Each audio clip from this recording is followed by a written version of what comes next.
Yan,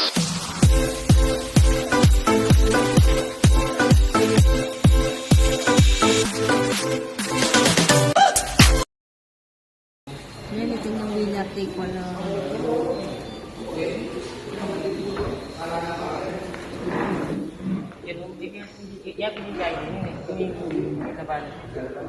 Ali Kereni Battle Not.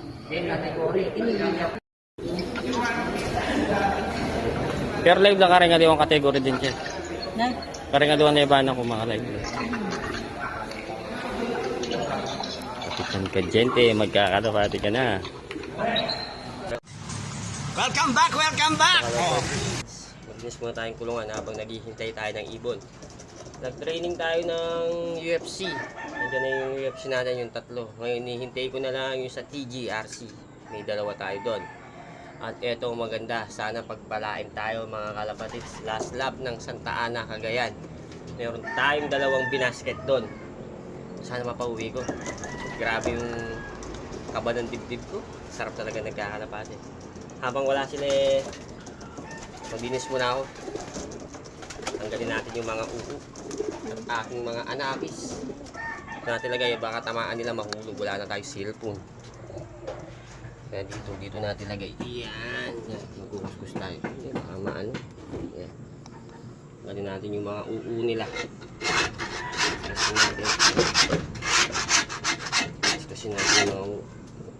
Sobrang layo ng kilometers mga kalapatids. Grabe. Mula dito sa Lugco hanggang Santa Ana, 562 kilometers mga kalapatids. Sana mapaklak natin sila. Dalawa yun. Pagpalain sana nawa tayo. Gabayan sana sila. Ipapagad. Para makakuha-kuha tayo ng trophy kahit pa paano. Gusto ko rin magka-trophy.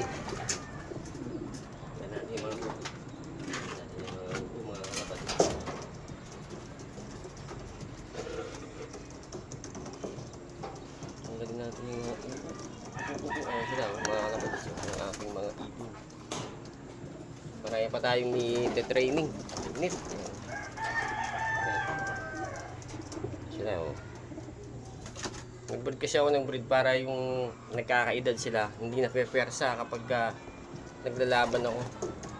Kasi minsan kapag nasa bata pa, training lang nawawala mga kalapatids. Kaya nag-breed na ako na nag-breed para medyo nagkakaedad yung gusto ko nang i-training.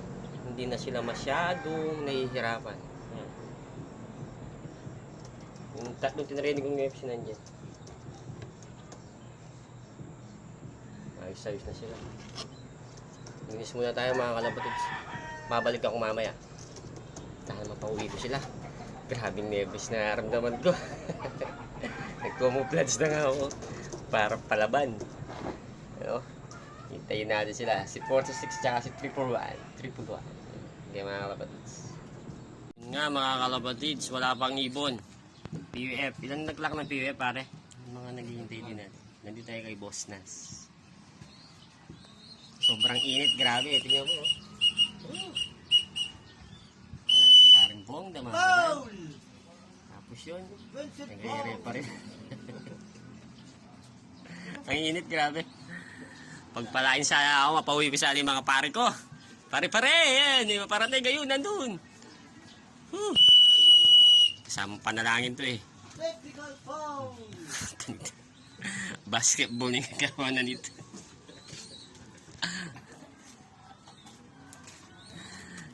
Sarap ng giibon pag ganito. Lalo na kapag last lap, di ba paring Bong? Kapatid to ni Radi Santiago eh. Kaya kay vlogger Edmond. Balik tayo mga kalapatids. Babalik tayo ngayon.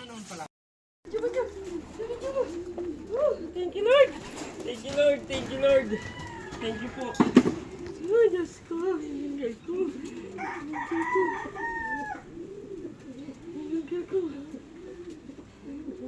Diyos ko, thank you Lord, thank you po, dakal po salamat. Dakal po salamat, dakal po salamat.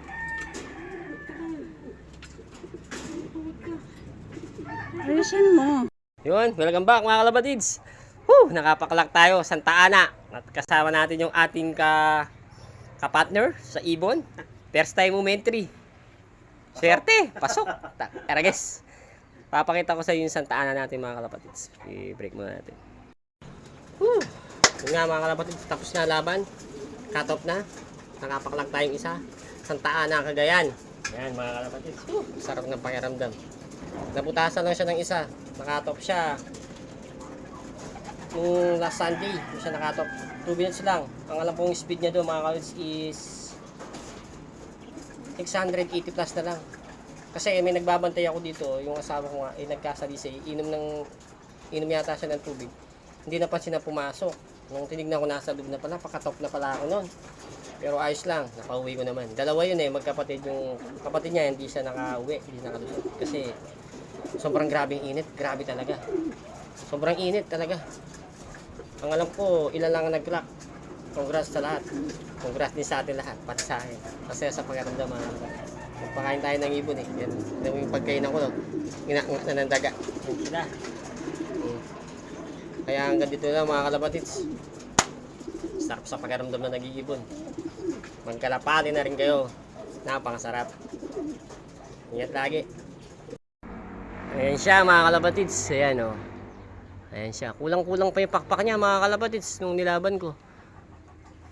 Malayo din yun. Sobrang init pa. 500 plus kilometers. Yan. Ayan siya.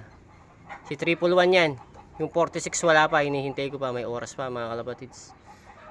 Makaparating ko pa yon. Sana mapauwi natin yung utol niya. Balik tayo maya maya.